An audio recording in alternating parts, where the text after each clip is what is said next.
I'm Eglė Kavaliūnaitė-Ragauskienė from Law Institute of Lithuanian Center for Social Sciences. I will also have my presentation a little bit later.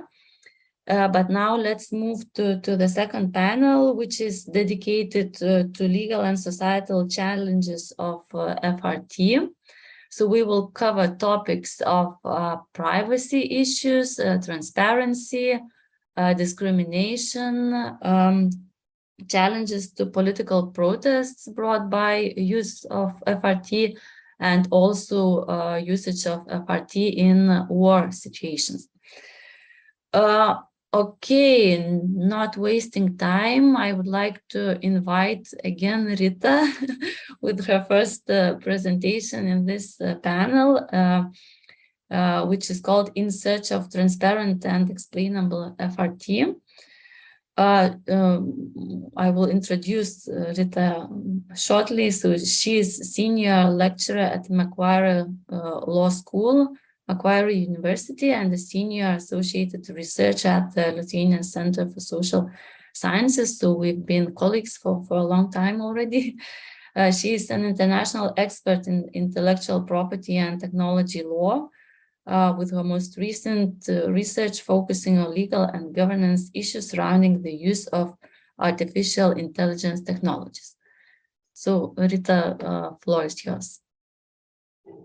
Thank you very much, Eglė. So I promise that's the last time when you see me on the screen. I'm not going to dominate the rest of the conference. Now, just 1 second, I'll find my slides and share them.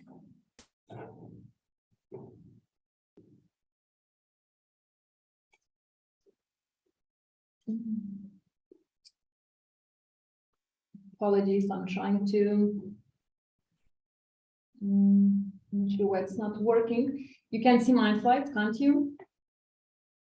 But it doesn't allow me to show full screen.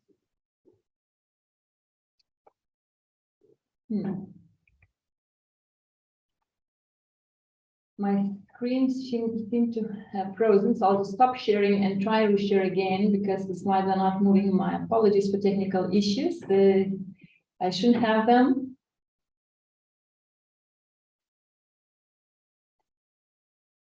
Unfortunately, I can't put on full screen for some reason, but I'll just keep them using them in this mode.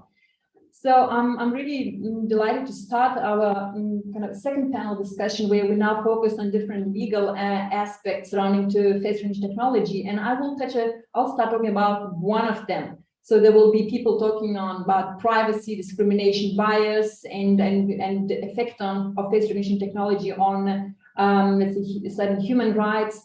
Now transparency and explainability is certainly, one of the issues that we keep hearing a lot.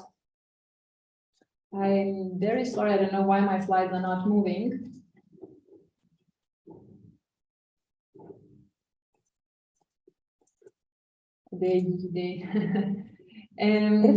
Would you mind to press, the slideshow? There is, as you see, the home, yeah, just a bit to the right. No. Where the file, home, insert, and just go a little bit to the right, animation, and then it says slideshow. My entire screen is frozen, so I can't press anything. So that's what I'll do. I'll stop sharing. Can anyone from my side, from the team, to share on my behalf, and I'll just... maybe just try again. Maybe it will work if you reshare. Yeah, let's try one more last time.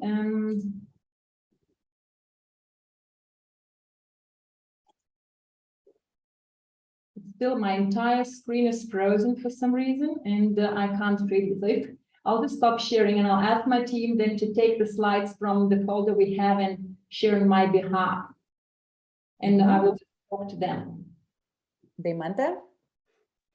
The issue is that could you let me into the Zoom from my computer? Because I'm using my phone because the internet connection disappeared on my computer. Okay, so how do we do that? You're a co-host now, so you need to call from your computer. I think I admitted all from waiting rooms. So now to okay. I see that in process. Okay. Okay. So while my slides are being uploaded, I will just start as my presentation. So we are all essentially aware about this black box problem surrounding AI, and we've heard and read in many policy documents that AI has to be transparent and explainable, and that applies to face recognition technologies. Now, what we don't know really, and that what is not discussed sufficiently, is to which extent and who needs face recognition technologies to be transparent and explainable, and what are the challenges in ensuring that adequate levels of transparency and explainability. And today I want to kind of to some extent present the results of our interviews that we did with over 32 stakeholders on face recognition technology generally, and also on transparency and explainability needs more specifically, and also focus on one of the challenges that in ensuring the required levels of transparency and explainability, that is trade secrets, which kind of aligns to my background in intellectual property law. So if I can have second slide then, or like actually the third slide. So I will first briefly discuss or define what do I specifically mean by transparency and explainability, and then identify who and why needs face recognition technology to be transparent and explainable, and then discuss about to which extent trade secrets actually inhibit that achieving transparency and explainability. Next slide. So keep in mind that there are a lot of different, next slide, definitions of explainability and transparency. We, in our papers, there are a few papers I've written on this topic, define explainability and transparency as two different concepts. So explainability, I suggest to understand in a very, this is the slide, thank you, in a very narrow technical way as the requirement to provide explanation about how AI module functions, or how particular face recognition technology system functions, and how it reaches particular result. So normally such explanations requires the previous slide, please. The use of so-called explainable AI or XAI techniques, and they might either explain how particular match, for instance, about technical recognition, like particular match has been made by the system, or that is local explanation, or it could be global explanation, which explains kind of particular features of the entire module. Now, next slide. Now, this AI explainability concept, I want to really delineate from AI transparency, which is often defined in a much broader sense. And here we talk about information to provide some information about the model. So not how the model exactly functions, but more might be very general information about the fact that face recognition technology is being employed in particular setting, let's say in particular square. Or transparency might also require much more specific information about, for instance, performance of that system in appropriate subgroups, what data has been used for training, and so on. Next slide. So after defining these two concepts, now the next question is, so who needs face recognition technology to be transparent and explainable? Next slide. We've identified 6 stakeholder groups who need to a certain extent either explainability or transparency of face recognition technology, or both. Next slide.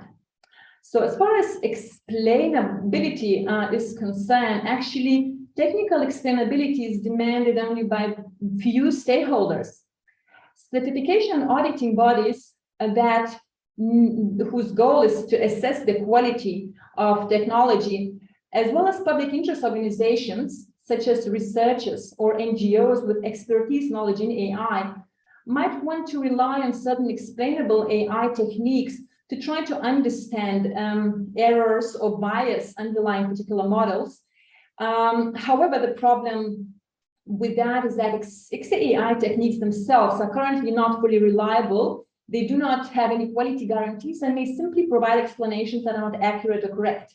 That's why they are very cautiously kind of taken into account by expert organizations who have to determine whether, let's say, particular face recognition technology is, it meets the standards that they're supposed to meet. And in which context is explainability is most often used is by AI developers themselves. During the development process, they use those explainable AI techniques to identify errors, bias, and eliminate them before deploying. Next slide. So in contrast to explainability, what we found is that stakeholders, what they really need is transparency, as we define, but to a different extent. Could you just put all the text?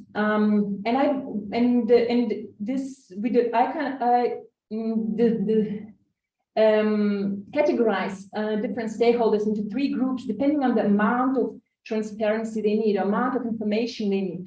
So in green, these are referred to affected individuals who are exposed to face recognition technology, or police officers who are directly using the technology. They would need rather general information, such as where the technology is used, for what purpose, what is its effectiveness, and what are the ways to complain about the use of technology, what are the limitations and use instructions as far as police officers are concerned. And we'll see for trade secret purposes, this information cause no problem at all.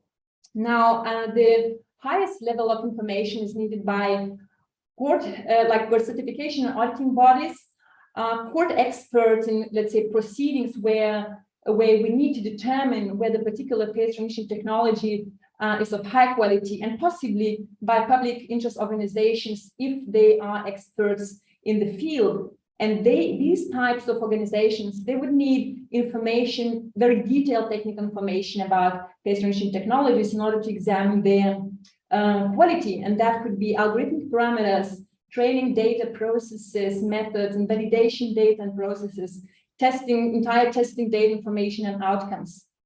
And this type of information we'll see actually causes some problem with relation to trade secrets. Next slide. So now the next question that I want to discuss is about what are the challenges in ensuring this requested, so to say, levels of transparency, explainability. Why don't we have as much transparency, explainability as we want? So there might be different types of challenges. So there might be technical challenges because maybe certain explainability is not possible from a technical perspective. There might be what I call policy challenges, or when government on purpose chooses not to disclose that information because different reasons. One of them might be public security reasons. And the third problem on which I want to focus in presentation, trade secrets. And this problem has been often exemplified through this so-called Compass case. So in that case, the courts were using risk assessment software called Compass, which kind of it would determine the risk of recidivism on particular defendants. And one of the defendants wanted to get access to the algorithmic parameters of this algorithm to kind of understand why they were given particular score. The access was denied due to trade secrets. So the question, my question, so are trade secrets is really a challenge? And next slide, please. So when I mapped all these different transparency needs by different stakeholders, which I just briefly explained before, and then identified which type of information could actually be protected by trade secrets. It essentially has to meet only secrecy requirement and the independent commercial value requirement. Then I came up with those 3 types of situations.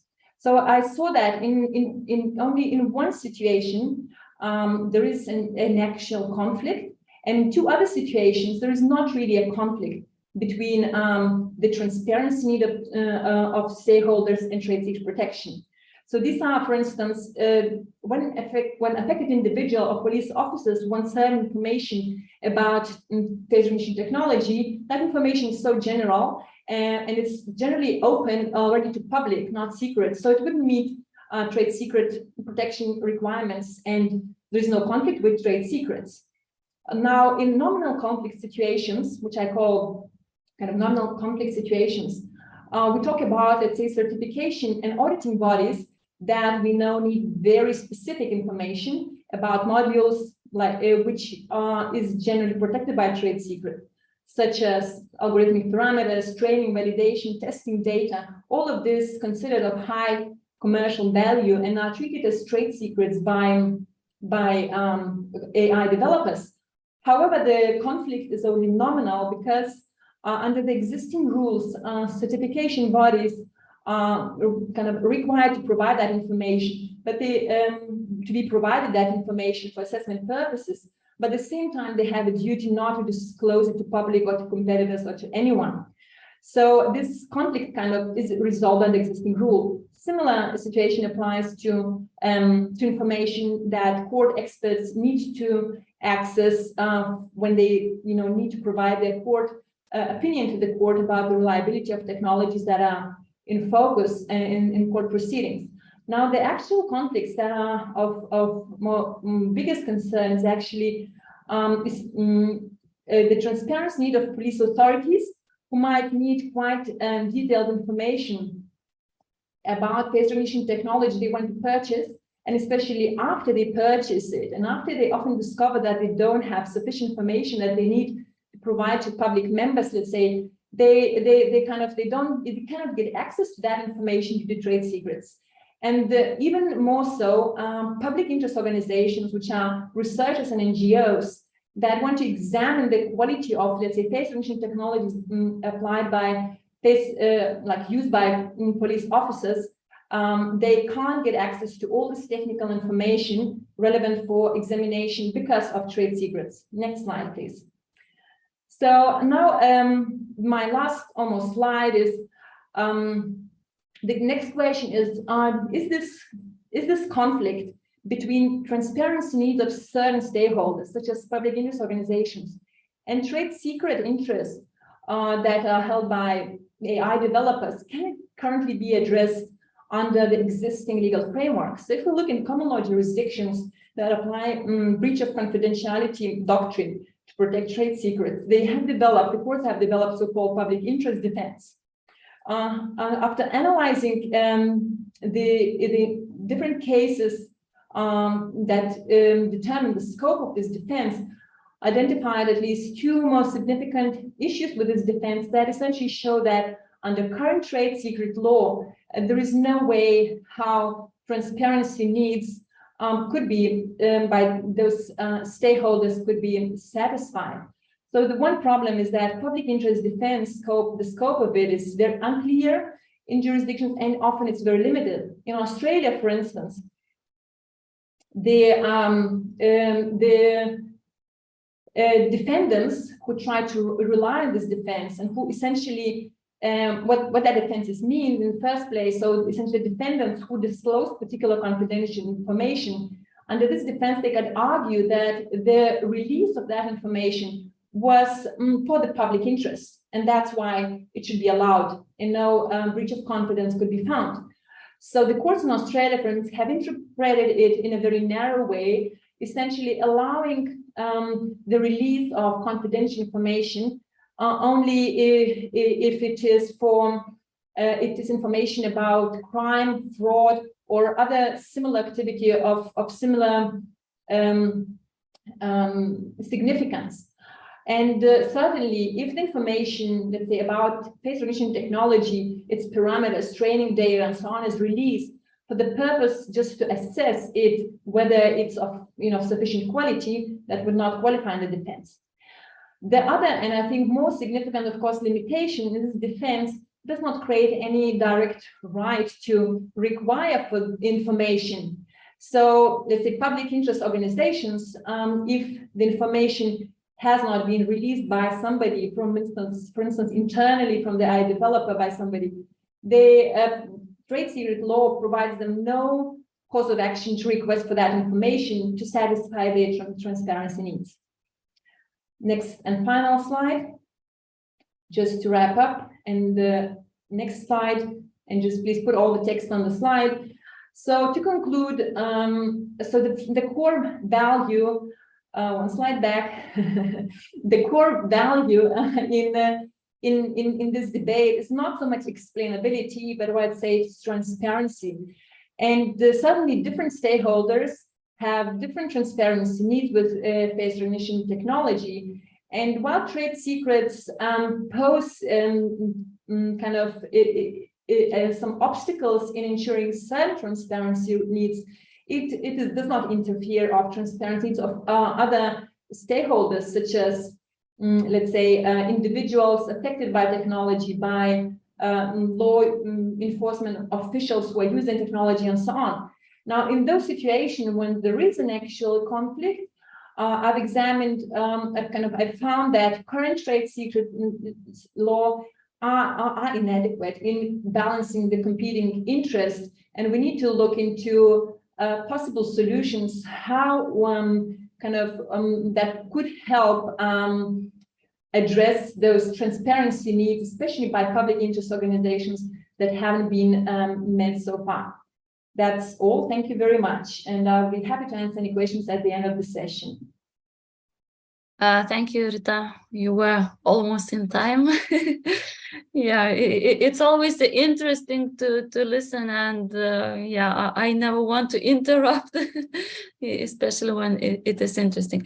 Now let's move to another topic about political protests.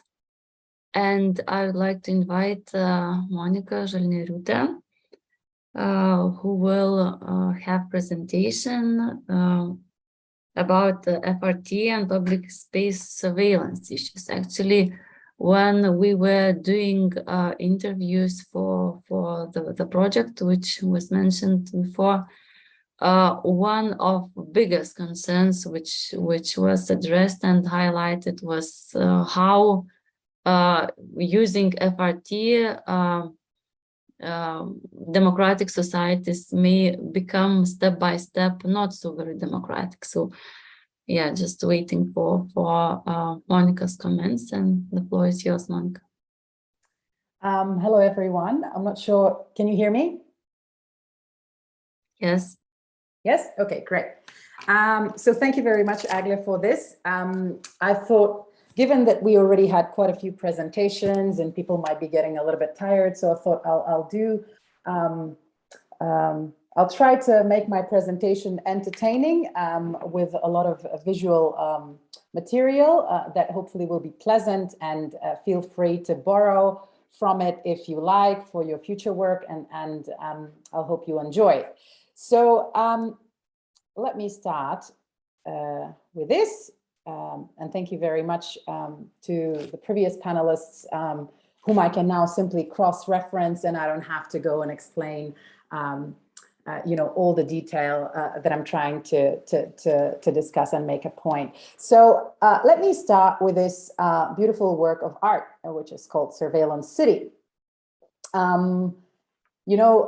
Really, if I looked at this image, not necessarily I would think that this is about surveillance. Well, maybe now that the title suggests that, maybe I'll look at supposedly the cameras or something like this. But in effect, my point is that we're living in times when to understand the actual magnitude of the surveillance that is being enacted is quite hard. So this image might more accurately maybe look like this, but nonetheless, we might see it like this.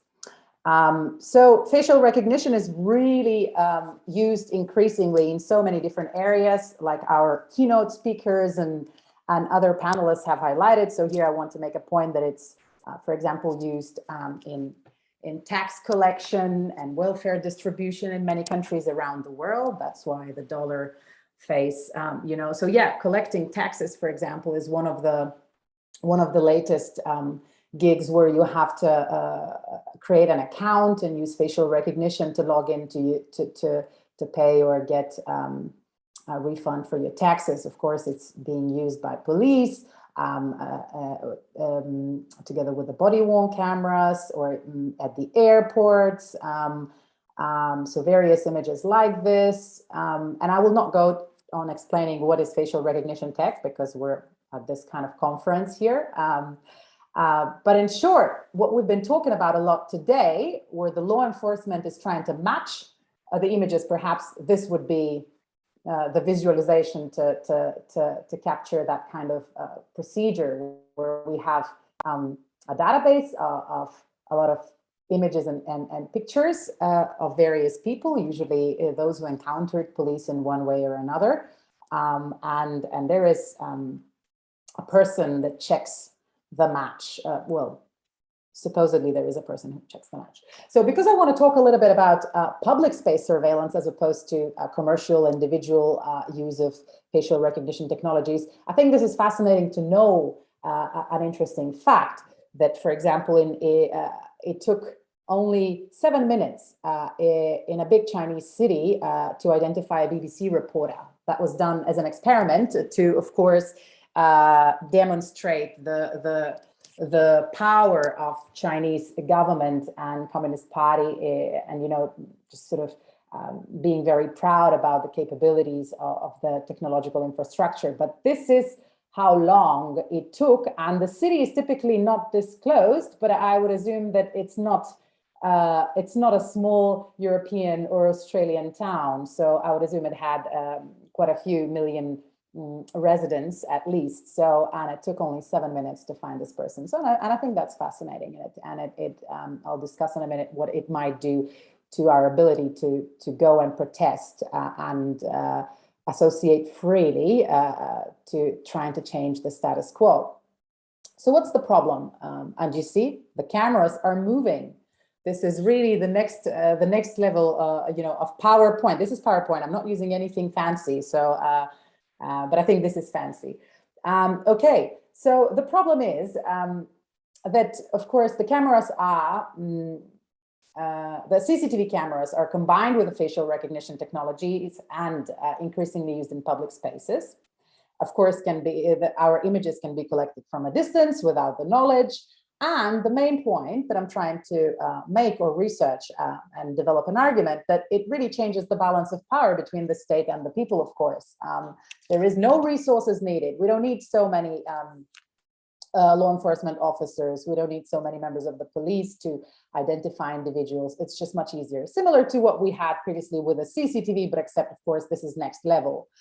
And surely it can impact on political protest, and also undermine due process and equal protection and various things that Monique and Marcus just discussed previously in relation to racism. And of course, a problem for lawyers is that there is no framework to regulate all these activities. We have pretty much no legal framework in any national settings or international regulatory instruments either. And there is this one famous judicial ruling, of course, in the UK that many panelists already mentioned, and I remember Ola discussing it in detail, and I will cross-reference back to her. So, of course, it's true that when we talk about facial recognition, the first intuition that we have is we always want to talk about privacy. But we have many more layers and many more problems, and I thought this sort of onion type of door that is opening and opening is a good metaphor for this. So let me just very briefly discuss how facial recognition technology has been used by the state to target political protests around the world in the past few years. So, for example, this would be the Black Lives Matter as a image, but let me just show you one here. So, for example, many people have raised concerns about the smart lampposts. These are the smart lampposts you see now scattered throughout Hong Kong. So the fear is that they have the inbuilt facial recognition technology. Of course, the Hong Kong government denied these claims, said that these lampposts only are collecting data on traffic, weather, and air quality, but protesters have been cutting them down over concerns that they contain facial recognition software used for surveillance by the Chinese authorities. So what the protesters have been doing, they would try to cover the lampposts with umbrellas, because, as you know, the Hong Kong movement has umbrella as one of its main icons. Or those who are determined a bit more, they would just they would just really smash the lampposts if that was possible, because of course they're quite high and you have to reach them. But this was the resistance against this suspected or real surveillance. Similarly, in the Black Lives Matter protest in Oakland and Baltimore, back already in 2015, law enforcement used facial recognition technology. And a journalist who participated in the protests believes that his arrest near the Black Lives Matter protest in 2014 was due to the police use of facial recognition technologies. Of course, the police would be denying a lot of these instances, but there is a lot of good investigative journalist work that suggests otherwise. And of course, facial recognition technology has also reportedly been used to monitor and screen crowds during the 2020 protests connected to the killing of George Floyd. And officers in Dallas have actively requested video footage of protesters to run through facial recognition software. And so these examples illustrate how police can use facial recognition technology to interfere with protest movements by threatening the crowds with monitoring, screening, and matching faces, and aiding in potential arrests. And why this is problematic? This is really, in my view, and I know that different people might have different opinions, but in my view, this is really complicated because it has a chilling effect on collective action, precisely what Ola was talking about, that our legal framework is actually only able, if at all, to measure the impact of the technologies or data processing or interference on us as individuals, and if at all. But it really, at least the jurisprudence up to this point has completely ignored the collective impact on us as a society and our ability to go and protest, because public protests, political protests typically, well, take place in public places. And as more and more public places come under surveillance, fewer protesters are truly anonymous. And anonymity is a fundamental thing to the protest movements. It's always been the case. And we know that when people can, we know that individuals are less likely to share their opinions, both in the real world and public spaces and in online spaces too, when they feel they're being monitored and they are also, for example, part of the minority, which would be often the case with political protest movements and social movements. So when citizens feel unsafe voicing their opinions, I think that democracy is suffering because our participation then declines, and it's not possible for us to go and challenge the status quo. And of course, there are many different problems related to stemming from this, but related to racism and institutional violence of police, particularly in some countries,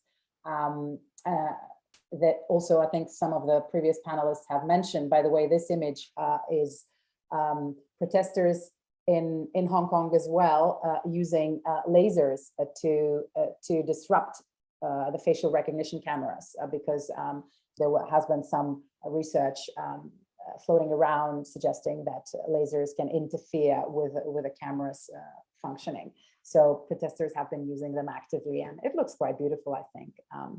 So I don't want to go into detail talking about how this also intersects with equal protection and non-discrimination and racism, because we just had an excellent presentation a minute ago. But I just want to connect this and why this is important, because like I said, there is institutional violence, police violence against protesters. And of course, in certain countries, this means that people of color, well, in all countries, but especially in the US, I guess, it means that people of color really have their rights, fundamental rights to go and protest severely limited, and actually just, simply fearing to die. I want to quickly highlight what Simon already has done wonderfully, the colonial roots of the technology, and actually the dirty connections of facial recognition technology to the pseudosciences of chronology, for example, which claimed that we can identify certain certain features of the face that suggest that the person might be criminal. And, you know, it sounds so absurd now, but in fact, what IT people are doing in many of these new startups and so on are claiming precisely similar things, claiming an ability to identify the facial features of sexual orientation, for example, or and perhaps even criminality and things like that. So this is not original. This is not new. This is something that we already, you know, debunked a while ago, and we're meant to not engage with these things anymore. But nonetheless, they reemerge in new forms, and I think we have to be really, really you know, conscious about this and aware that sexism and racism will reemerge always in new forms, and we have to fight it back each time, and each generation will have to fight for it again and again. So this is one beautiful image of Jean-Michel Basquiat, a famous painter, and this is just to acknowledge the level of violence that people of color have experienced for their freedom of expression and for their freedom of association in the US. This was an artist, his friend, who was killed by police, of course, a person of color. So I thought this was beautiful to include as I've been discussing these things. So what does the law say all about this? And I'll be very brief because I think we're really behind our schedule. Like many people already mentioned, we had this one case, of course, Bridges versus South Wales Police in the UK. And I want to point to a very problematic approach that the court, this particular court, but I think other courts, of course, will adopt as well. This is what I call procedural fetishism, is the court refuses to engage with substantive questions, where the court, as Orla mentioned as well, does not ask if we should use you know, a facial recognition technology for mass surveillance, indiscriminate surveillance in public spaces at all. That's not the question. The court just skips that entirely. But it was unlawful merely because it was not in accordance with the law. So the legality issue, the accessibility of law was something that made it illegal. But the court really explicitly made it clear that it's not outruling facial recognition as such, and it's not engaging in any of these questions, and we don't have any evidence of impact on the society. So in fact, we could argue that the court has, in a way, legitimated such use, the mass surveillance purposes, deployment of facial recognition technology. And so this kind of attitude where we focus on small details rather than the bigger picture is prevalent in law, in our liberal framework of human rights, but and for example, data protection law for sure, which focuses on procedures, but never the substantive questions. So I call this procedural fetishism in my recent work, and I have no time to go into detail about this, but the argument is that by having this very narrow attitude towards the new technologies, we really distract ourselves, or certain actors try to distract us from big questions about concentration of power by diverting attention to procedural safeguards, to small issues, to micro issues over big picture and macro questions. So safeguards and procedures cannot substantively limit power. That's my argument. And this is what happens when we look at very many small things around us. We can't really see anything coherent. We just look at small separate issues and actually miss the bigger picture. So we no longer see the surveillance in this beautiful painting. All we see is just some fragments. And in fact, in this image that I started with, we no longer see the surveillance. We just look and zoom into a small thing, whether we should have this kind of safeguard or that kind of safeguard. And I argue that we must bring it back to the picture. We must bring back the substantive questions, whether we want this kind of surveillance in our lives or we don't. And in fact, we have agreed about some of these things, about certain technologies in the past, but we simply don't want them. For example, we don't want human cloning. That's pretty clear. We don't care about the safeguards. We just said, or at least the majority of us said, we don't think it's a good idea. So I invite all of us to think about public space surveillance in a similar way by asking the big question first. So thank you very much. Thank you, Monica. I even could not interrupt to stop you because you were already out of time for several minutes. It was really so interesting, and your pictures were very, very nice and very interesting to follow. Yes, so let's move to the last presentation, also from our colleague from Law Institute of Lithuanian Center for Social Sciences, Agne Limante. Very interesting topic and very relevant topic of how face recognition technologies are used in the war. So in particular, in Russia's invasion of Ukraine, and about military use of FRT in general. Thank you, Agla, for the introduction. Thanks, everyone. Good day, dear participants, dear colleagues. I'm really fascinated to be here with you today in this amazing conference where such a variety of FRT-related subjects are discussed. Monica had indeed a beautiful presentation with so much art in it. I will continue with a bit more harder note. My presentation today relates to the current war in Europe, Russia's military attack on Ukraine. And for me to explore this topic was particularly interesting, and also it was a very sensitive topic for me because just before the war, I spent almost 5 years in Ukraine, and I was evacuated from Ukraine to European Union country just before the war started. I'm sure that most of you have seen in the world press that shortly after Russia has launched a full-scale military attack on Ukraine, which was on February 24th this year, United States-based facial recognition company Clearview, which was already mentioned several times in our conference, it has announced that it is giving its technology to the Ukrainian government to be used for military purposes. In mid-March, just a few days after, it was already reported in the press, and it was widely everywhere, basically, that Ukraine Defense Ministry is using the facial recognition technologies. While it is true that the Ukrainian war against Ukraine is not the first time when the FRT is used for the military purposes in the military context, I think this conflict brings the military use of this technology at a totally different level. It was openly offered to one of the sides of the conflict just in the beginning of the war. It was promptly accepted by that particular parties, by Ukrainian authorities, and now it is being tested in the battlefield, searching for different possibilities of its use. In this presentation, I will discuss how Ukraine engages the facial recognition technologies in the country's defense. I will not discuss how Russia uses this technology in this war. It definitely does.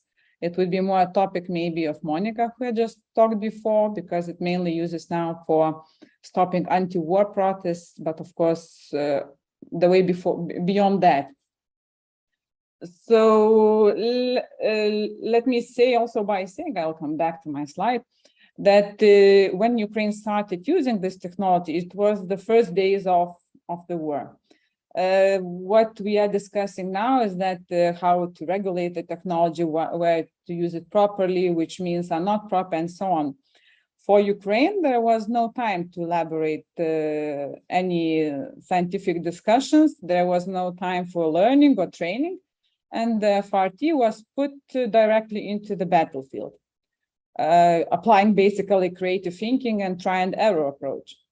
As a result, I think Ukrainian war can be seen, to say it maybe in a technical term, as a field trial for the FRT. In general, what Ukraine did, it referred to collective efforts. It mainly used the knowledge of all its citizens. Everyone could contribute through different means. So this collective efforts was used to generate ideas on innovative ways to employ modern technologies, and then Ukraine started putting them in practice, checking what works well. First, already in March, Ukraine has hit many headings of the world press. I'm sure everybody saw of you. The notes that Ukraine is employing FRT to recognize fallen Russian soldiers. Many discussion arose with regard to this controversial idea, its objectives, ethical issues, and the effects in case of mismatch. So why Ukraine did this? Why was FRT used this way? Well, after the bodies of the Russian soldiers were identified, Ukrainian officials, but also civil activists, they contacted the families of the deceased Russian soldiers to inform them about the death of their relative, often sending together the picture. It served basically two purposes. On one hand, we can say there was this human approach that families were informed about the death of their beloved one, and they were given possibility to retrieve the bodies from the battlefield. On the other hand, it was also the tool for Ukrainians to overcome Russian propaganda and also denial of the human cost of the war. In other words, FRT employment worked as a political counteroffensive and was one of the Ukrainian strategies to inform Russians who had limited access to non-state controlled media or were simply ignorant about the war hostilities and the death of the soldiers. We noticed that also in Lithuania, we did the different ways, but the civil society people, just random people, were sending different messages to Russians to raise some awareness about the war, because we believe that Russians would not support the war if they would know how it isn't true. However, I would say soon it was realized that in case of this identification of dead and then sending messages to the families, it was realized that such pictures of abandoned corpse might be interpreted as psychological violence towards the family members or even psychological warfare. So instead of encouraging Russian parents to start opposing the war, such a strategy had the risk of bringing opposite results of anger, a claim of disregard for human dignity, or humiliation of the enemy. So Ukraine tested this possible use of FRT in war, and the effect was evaluated. Today, I checked resources in Ukrainian websites, on social media, also in Russian news channels everywhere. I noticed that after this half of year, this strategy it seems to have lost its initial scale, and there is no information about its current use. Another possible use of FRT in the war zone is identifying persons of interest and verifying their identity. As public sources state, Ukrainian government used the FRT at checkpoints to help to identify enemy suspects, but also Russian infiltrators or saboteurs. It is impossible at this moment to retain data on the extent and how effectively FRT was employed in this regard. But I think it can be claimed that FRT has a considerable potential, especially if concrete persons are sought after. On the other hand, a systemic use of FRT in case of checkpoints is a bit complicated during the wartime due to technical constraints and also due to time pressure. Captured enemy soldiers who possess no documents of identification or whose documents raised doubts could also be identified using FRT, and this information could be then used to interview them and record the data. This, I think, is being used in Ukraine at the moment, though we still have little information. There is no publicity in that regard, and it's hard to check the scale of that. I have already noted that one of the objectives of Ukrainian authorities when using the information retrieved by the FRT was combating misinformation and propaganda related to the war.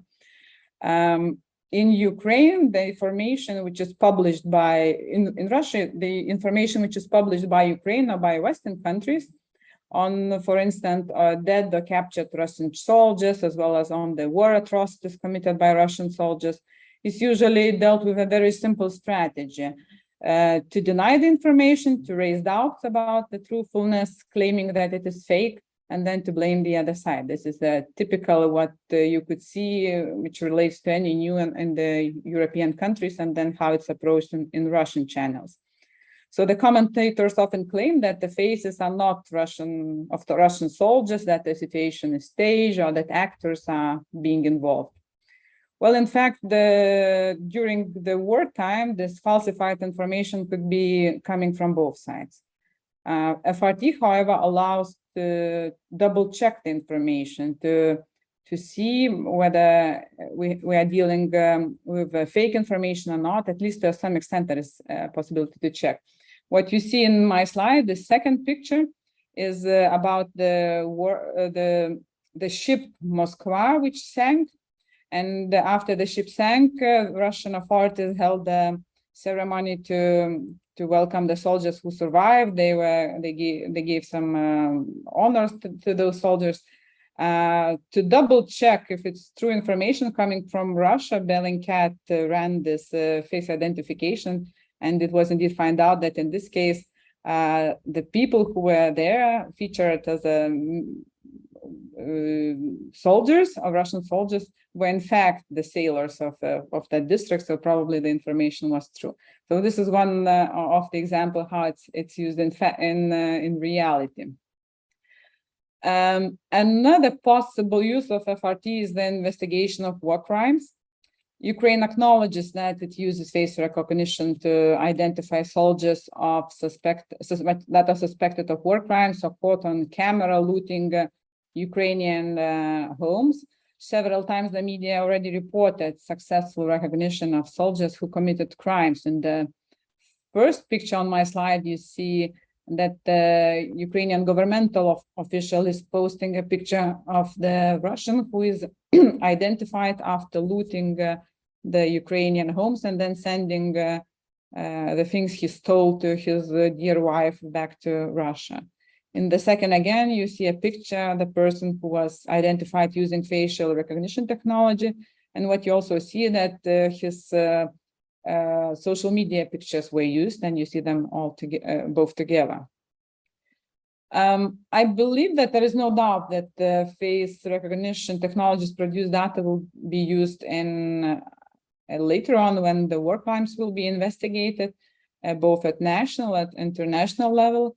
And later on, if this FRT use will be successful and the identification of criminals in Russia's war against Ukraine will give results, well, there is a slight hope that this could deter soldiers in the future from committing war crimes again, or they just call it the faces. We don't know how that will be proceeded.